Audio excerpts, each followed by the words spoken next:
everyone. My name is Judiel and I am here to talk about something that resides on this book.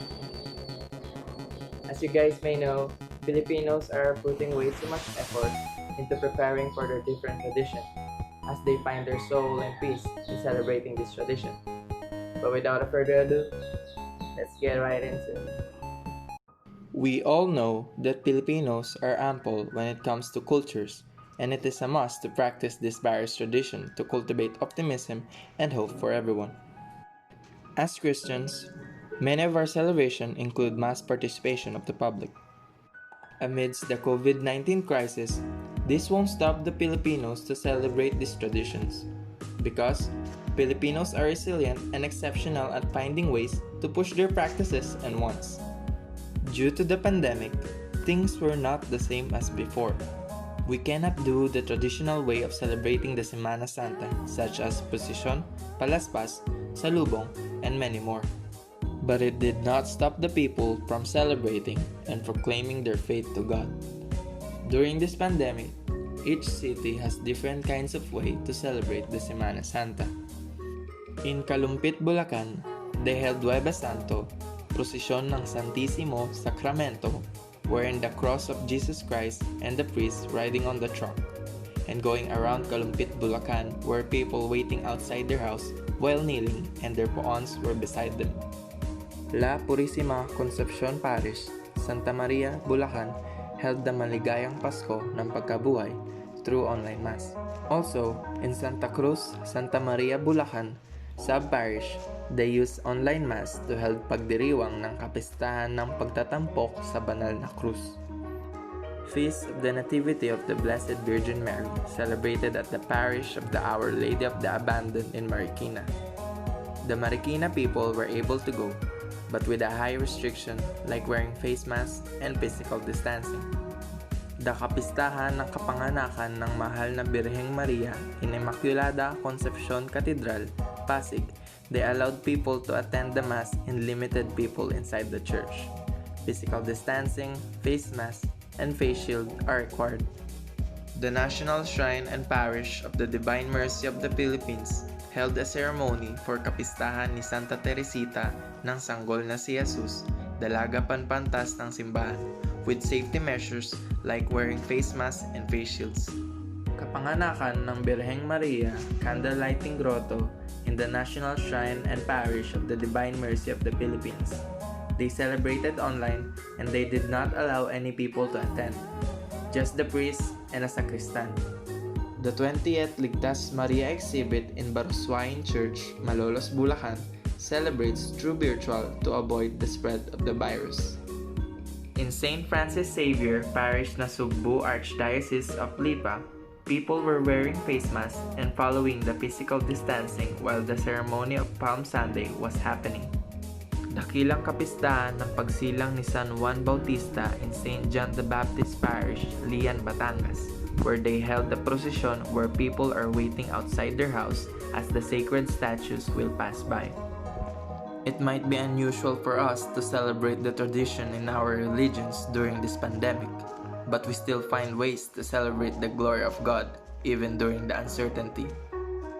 In the year 2021 marks the 500th quincentennial anniversary of the foundation of Christianity in the Philippines. The whole country highly anticipates this event. The Philippines is a predominantly Catholic country. The traditions of the Catholic community are diverse and it is done continuously for 5 centuries. Celebrating the 500th anniversary of Christianity is vital for Catholic Filipinos. It is the time where they unite as whole and give gratitude for the older generation for establishing faith to Christ. For the 500th quincentennial anniversary of Foundation of Christianity in the Philippines, we came up with an innovative event for the said anniversary, a virtual reality exhibit. In our situation we have today, social distancing and staying at home has become a norm. The idea of a VR exhibit can be useful during this pandemic, thus limiting social contact for everyone to avoid catching the virus.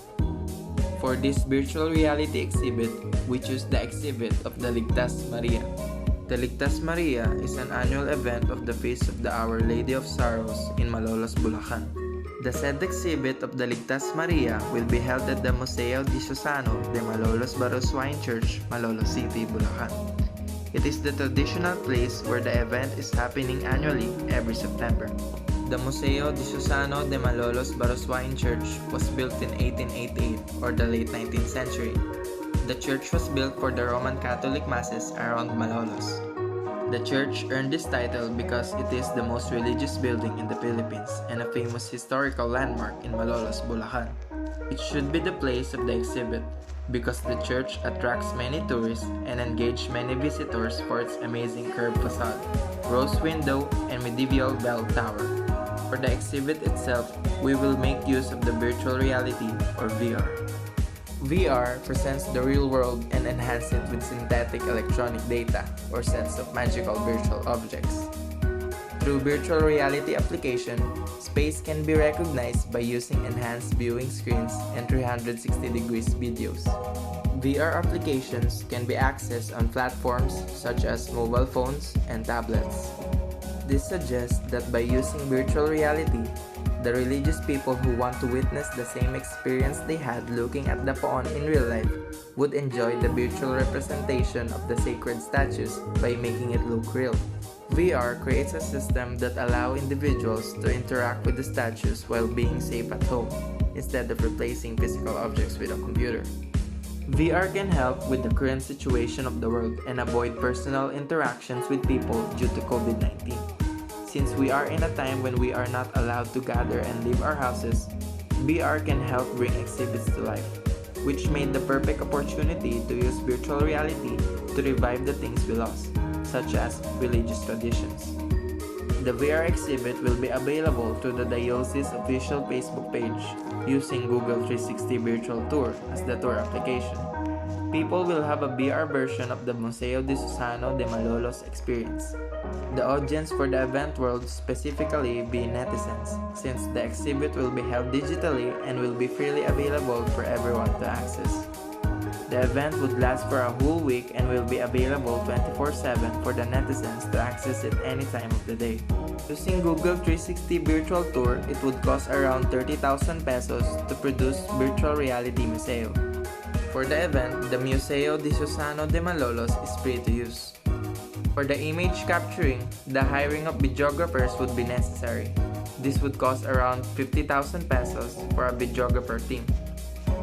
The remaining 20,000 pesos will be put to use for the decoration of the venue to make it presentable even in the VR tour. Marian exhibit is conducted in the Philippines to pay tribute to Rosary Month. This special event showed various episodes in the life, ministry, death, and resurrection of Jesus from the perspective of a mother's heart of the Blessed Virgin Mary. The Filipino people believe that having a strong devotion may lead to a greater life. Their guidance to face everyday life significantly affects each Filipino's religious habit to show their devotion. The virtual reality Ligtas Maria Marian exhibit will be possible with the help of today's modernization. Virtual reality enables the visualization of 3D image of the church, and it is an excellent replacement for several in-person activities or events. It promotes social distancing for the viewer's safety by easily browsing on their smartphones or laptops to continue their devotion and prayers. That is all. I hope you learned something.